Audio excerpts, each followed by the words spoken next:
नमस्कार, स्वागत है आपका। एफएम न्यूज देख रहे हैं आप और मैं हूं आपके साथ लता। बुलेटिन की शुरुआत करेंगे अहम खबर के साथ, जहां कश्मीरी अलगाववादी यासीन मलिक को टेरर फंडिंग केस में उम्र कैद की सजा अदालत ने दे दी है।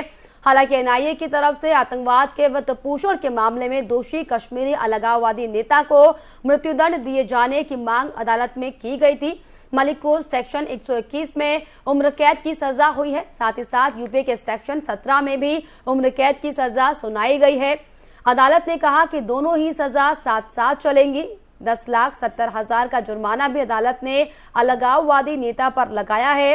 एनआईए कोर्ट के विशेष न्यायाधीश प्रवीण सिंह ने 19 मई को मलिक को गैरकानूनी गतिविधि रोकथाम अधिनियम के तहत आरोपों में दोषी ठहराया था। तो ग्राफिक्स के जरिए दरअसल आपको बता रहे हैं कि यासीन पर कोर्ट का फैसला। ऊपा केस में यासीन मलिक को उम्र कैद हो चुकी है। पटियाला हाउस कोर्ट ने अपना ये फैसला सुनाया है। इसके अलावा आपको ये भी बताते चलें कि कई अलग अलग धाराओं में मुकदमे जो दर्ज हुए थे उसके हिसाब से सजा सुनाई गई है। 10 लाख के जुर्माने के साथ उम्र कैद की सजा सुनाई गई है। अलग अलग मामलों में सजा कोर्ट की ओर से सुनाई गई है। इसके अलावा आपको ये भी बताते चलें कि टेरर फंडिंग मामले में उम्र कैद की सजा, यासीन मलिक को 2 मामलों में उम्र कैद की सजा सुनाई गई है।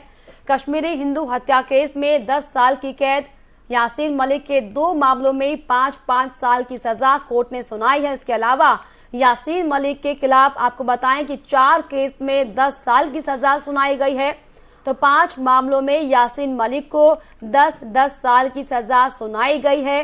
धारा 121, यूएपीए धारा 17 के तहत उम्र कैद, धारा 120 बी के तहत 10 साल की सजा, धारा 121 ए के तहत सश्रम कैद की सजा साफ तौर पर कोर्ट की ओर से सुनाई गई। और आपको अब ये बताते हैं कि आखिर यासीन मलिक कौन है। दरअसल 3 अप्रैल 1966 को मैसूमा श्रीनगर में यासीन का जन्म हुआ था। यासीन के पिता सरकारी बस के ड्राइवर थे। यासीन की पूरी पढ़ाई लिखाई श्रीनगर में हुई है। यासीन ने श्री प्रताप कॉलेज से स्नातक किया। 80 के दशक में तालाब पार्टी का गठन किया। तालाब पार्टी के तहत घाटी में नफरत की आग सुलगाई। इसके अलावा साल 1986 में मलिक ने तालाब पार्टी का नाम बदलकर आईएसएल कर दिया। आईएसएल में केवल कश्मीर के युवाओं को शामिल किया गया। इसके अलावा इस्लामिक स्टूडेंट लीग में कई आतंकी शामिल किए गए थे। आजाद कश्मीर के नाम पर हिंसा फैलाने का काम किया। 1987 में इस्लामिक स्टूडेंट्स लीग को मुस्लिम यूनाइटेड फ्रंट में शामिल किया गया।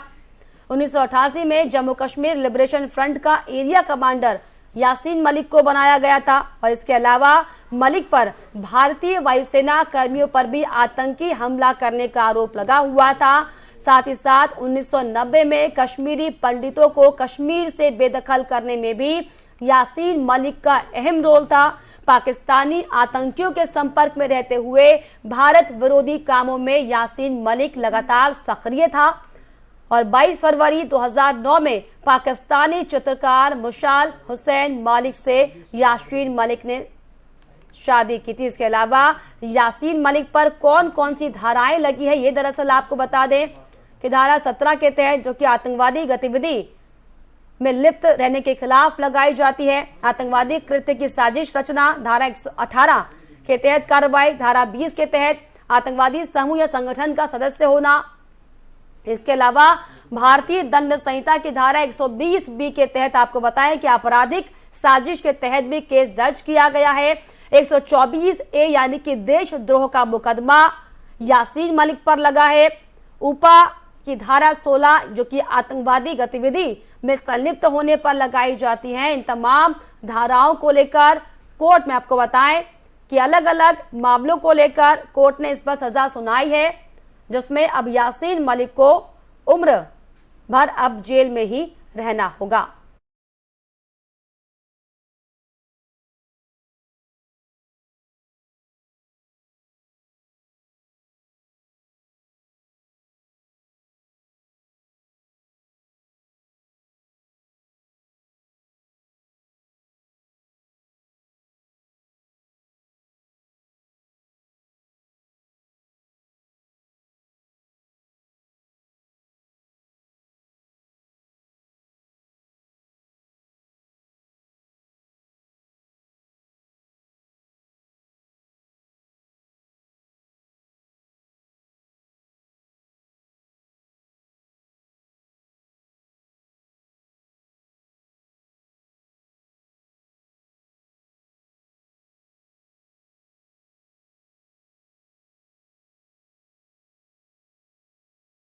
यासीन मलिक को सजा का ऐलान साफ तौर पर आज कोर्ट ने सुना दिया है, क्योंकि जिस तरीके से लगातार सबकी निगाहें इस पर टिकी हुई थी कि यासीन मलिक को फांसी दी जाती है या फिर उम्र कैद की सजा कोर्ट सुनाएगा, और इसको लेकर साफ तौर पर हालांकि एनआईए की टीम ने यासीन मलिक को उम्र कैद जो सजा सुनाई गई है इसके अलावा फांसी देने के लिए सिफारिश की थी, लेकिन कोर्ट ने तमाम जो कानूनी दांवपेच थे उनको समझते हुए यासीन मलिक के खिलाफ 10 लाख से ज्यादा का जुर्माना हालांकि लगाया है, और साथ ही साथ उम्र कैद की सजा यासीन मलिक को सुनाई गई है।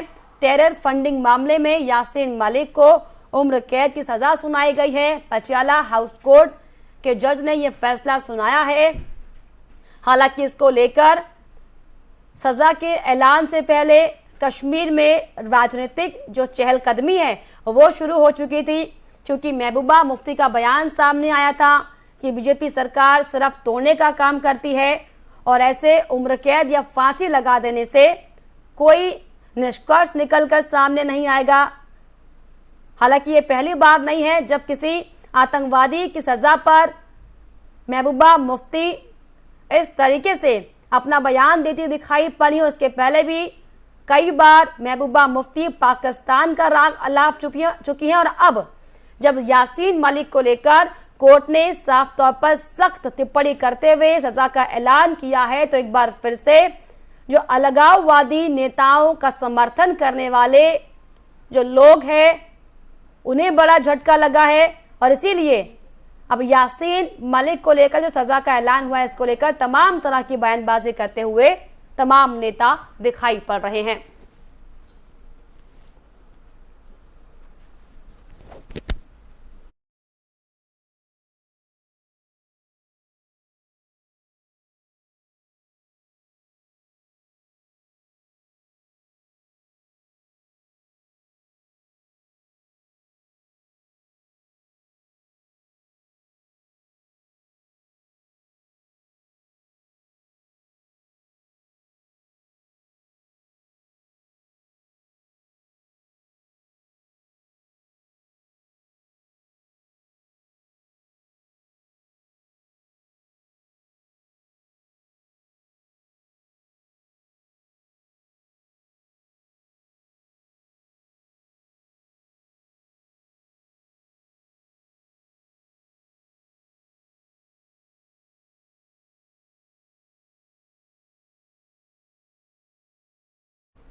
कि यासीन मलिक को कोर्ट ने साफ तौर पर सजा सुनाई है। साथ ही आपको ये भी बताते चले कि कोर्ट ने दोषी करार दिया था, जब उसी दिन से लगातार दिल्ली पुलिस और सुरक्षा एजेंसियों को अलर्ट मिल रहा है, जिसमें यह भी कहा जा रहा है कि यासीन मलिक को दोषी करार दिए जाने के विरोध में उसके हार्डकोर समर्थक और उसके करीबी आतंकी संगठनों के प्रमुख सीमा पार से दिल्ली एनसीआर में आतंकी हमले का प्लान बना सकते हैं। हालांकि दिल्ली एनसीआर की अगर खासतौर पर बात की जाए तो सुरक्षा व्यवस्था को चाक चौबंद कर दिया गया है। हर जगह पर जो सुरक्षा बलों का अमला है उसे तैनात किया गया है ताकि किसी भी प्रकार की अप्रिय घटना ना होने पाए, क्योंकि जिस तरीके से कई आतंकी संगठनों के साथ यासीन मलिक मिलकर काम करता था, देश के खिलाफ साजिश रचने का काम यासीन मलिक करता था, ऐसे में जब कोर्ट की ओर से इतना बड़ा वर्डिक्ट सामने आया तो जाहिर तौर पर जो तमाम देश विरोधी गतिविधियों को अंजाम देने वाले लोग हैं उनमें खलबली मचना जाहिर है, और ऐसे में कोई भी अप्रिय घटना ना होने पाए इसको लेकर एनसीआर के कोने कोने में आपको बताएं कि सुरक्षा व्यवस्था चाक चौबंद कर दी गई है। सुरक्षा व्यवस्था के पुख्ता इंतजाम जगह जगह पर किए गए हैं। तो यासीन मलिक को लेकर साफ तौर पर कोर्ट ने बड़ा फैसला सुनाया है। इसमें उपा के तहत धारा 16 जो कि आतंकवादी गतिविधि के चलते ये फैसला सुनाया है, धारा 17 जो कि आतंकवादी गतिविधि के लिए धन जुटाने का आरोप यासीन मलिक पर लगा हुआ है, इसके अलावा धारा 18 यानी कि आतंकवादी कृत्य की साजिश रचना, धारा 20 जिसके तहत आतंकवादी समूह या संगठन का सदस्य होना, भारतीय दंड संहिता की धारा 120 बी यानी कि आपराधिक साजिश, इसके अलावा 124 ए यानी कि देशद्रोह के मुकदमे जो हैं यासीन मलिक पर दर्ज थे और इसीलिए आज साफ तौर पर कोर्ट ने बड़ा फैसला सुनाते हुए यासीन मलिक को लेकर सजा का ऐलान किया, जिसमें टेरर फंडिंग मामले में यासीन मलिक को उम्र कैद की सजा सुनाई गई है।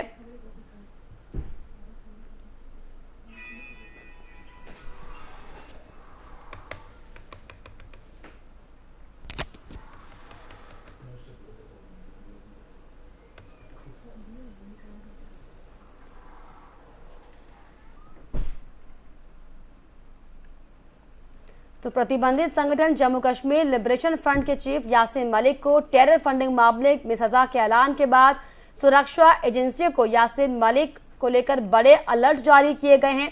सुरक्षा एजेंसियों के अधिकारियों के अलावा दिल्ली पुलिस को करीब 6 से 7 संवेदनशील अलर्ट मिले हैं, जिसमें बाकायदा लिखा गया है कि दिल्ली की तिहाड़ जेल में बंद अलगाववादी नेता यासीन मलिक की सजा के विरोध में दिल्ली एनसीआर में आतंकी हमले को अंजाम दिया जा सकता है।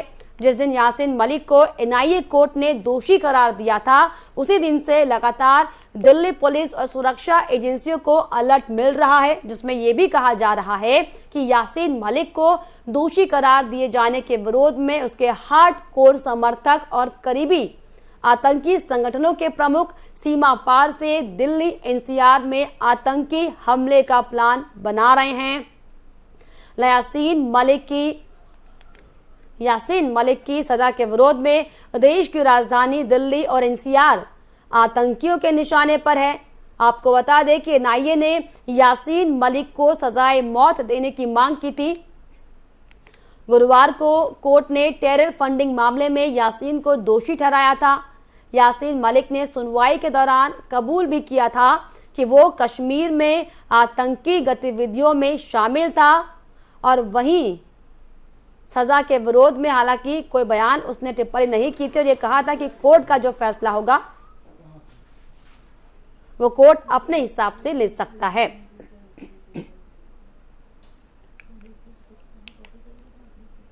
तो टेरर फंडिंग मामले में यासीन मलिक के खिलाफ आपको बताएं कि बड़ा एक्शन, साफ तौर पर इसे कहेंगे क्योंकि जिस तरीके से लंबे समय से बचते बचाते यासीन मलिक निकल रहा था, लेकिन आज कोर्ट ने तमाम देशद्रोह की धाराओं के साथ जो अलग अलग मुकदमे आपको बताएं कि यासीन मलिक के खिलाफ दर्ज थे, उन पर किस तरीके से कानूनी दांवपेच के हिसाब से क्या सजा सुनाई जाए, इसको लेकर अलग अलग मामलों में अलग अलग जो सजा है वो यासीन मलिक को सुनाई गई है।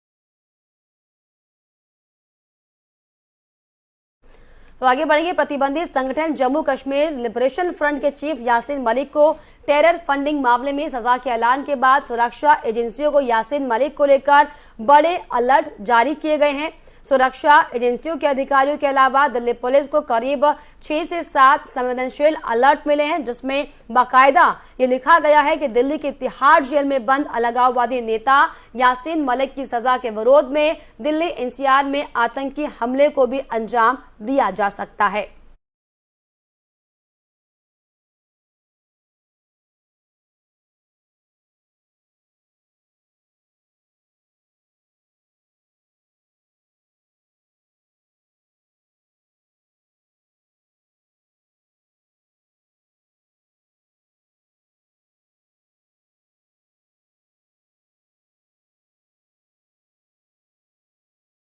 वहीं अधिकारियों ने कहा है कि अलगाववादी नेता यासीन मलिक को सजा की मात्रा पर दिल्ली की अदालत के फैसले से पहले श्रीनगर के मैसूमा इलाके में JKLF अध्यक्ष मलिक के समर्थकों और सुरक्षा बलों के बीच झड़प हुई। समर्थकों ने नारेबाजी की और यासीन मलिक के घर के बाहर जमकर हंगामा किया गया और पथराव भी किया गया। उनके घर के आसपास सुरक्षा बलों को तैनात किया गया है और उनके घर और पूरे इलाके पर नजर रखने के लिए ड्रोन का भी इस्तेमाल किया जा रहा है।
चलिए आगे बढ़ेंगे। कांग्रेस में लंबे समय से बागी स्वर बुलंद करने वाले पूर्व केंद्रीय मंत्री कपिल सिब्बल ने आज सपा के समर्थन से राज्यसभा के लिए अपना नामांकन दाखिल किया है। नामांकन दाखिल करने के बाद उन्होंने ये कहा कि 16 मई को ही उन्होंने कांग्रेस से इस्तीफा दे दिया था। समाजवादी पार्टी से समर्थन से राज्यसभा के लिए निर्दलीय उम्मीदवार के तौर पर नामांकन दाखिल करने के बाद उन्होंने इसका खुलासा किया। नामांकन दाखिल करने के बाद उन्होंने कहा कि हम विपक्ष में रहकर एक गठबंधन बनाना चाहते हैं ताकि मोदी सरकार का विरोध करें। हम चाहते हैं कि 2024 में ऐसा माहौल बने हिंदुस्तान में कि मोदी सरकार की जो खामियां हैं वो जनता तक पहुंचाई जाए। कपिल सिब्बल ने समर्थन के लिए आजम खान का भी शुक्रिया अदा किया है। Constrained by the fact that we are members of political parties and we have to therefore abide by the discipline of those parties. But I think it is important to be an independent voice.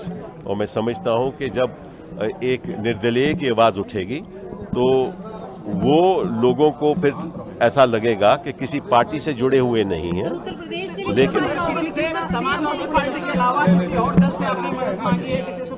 देखिए हम विपक्ष में रह के हम एक गठबंधन बनाना चाहते हैं, सभी का गठबंधन, ताकि हम मोदी सरकार का विरोध करें।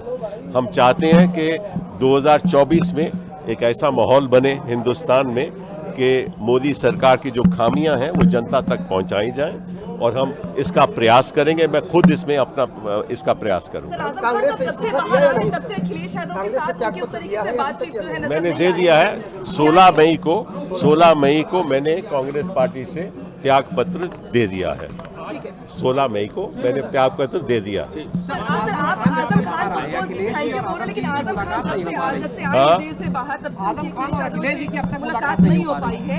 क्या आजम खान और अखिलेश जी की अब तक मुलाकात नहीं। अरे भैया आप देखिए, मैं यहाँ आया हूँ, ये सवाल अब हमसे काहे को।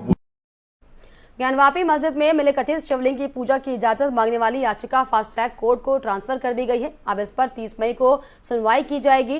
फास्ट ट्रैक कोर्ट में मामले को महेंद्र पांडे सुनेंगे और आज वाराणसी के सिविल कोर्ट ने यह फैसला दिया है। दरअसल हिंदू पक्ष ने सिविल कोर्ट में याचिका दायर की थी और इसमें ज्ञानवापी मस्जिद हिंदुओं को सौंपने और पूजा की मांग की गई थी।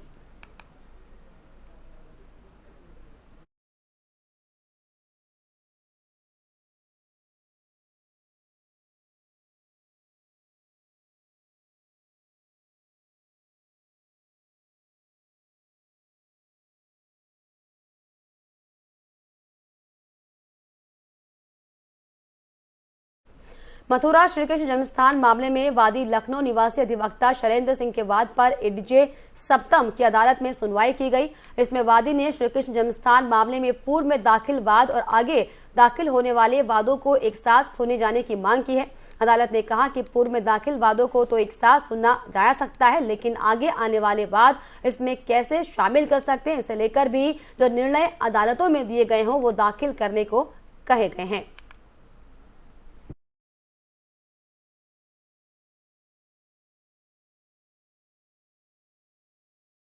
गौतम बुद्ध नगर में भूमाफिया सरकारी जमीन पर नजरें गड़ा कर बैठे हैं। मौका मिलते ही अवैध कब्जे किए जा रहे हैं और अब एक बड़ा मामला ग्रेटर नोएडा के हल्दोनी गांव से सामने आया है, जहां पर गांव के पूर्व प्रधान ने अपने परिवार और कुछ दूसरे लोगों के साथ मिलकर प्राइमरी पाठशाला की जमीन पर कब्जा कर लिया है। इस जमीन पर बाकायदा अवैध बाजार लगाए गए हैं, टीन शेड डालकर अस्थायी दुकानें तक बनाई गई हैं।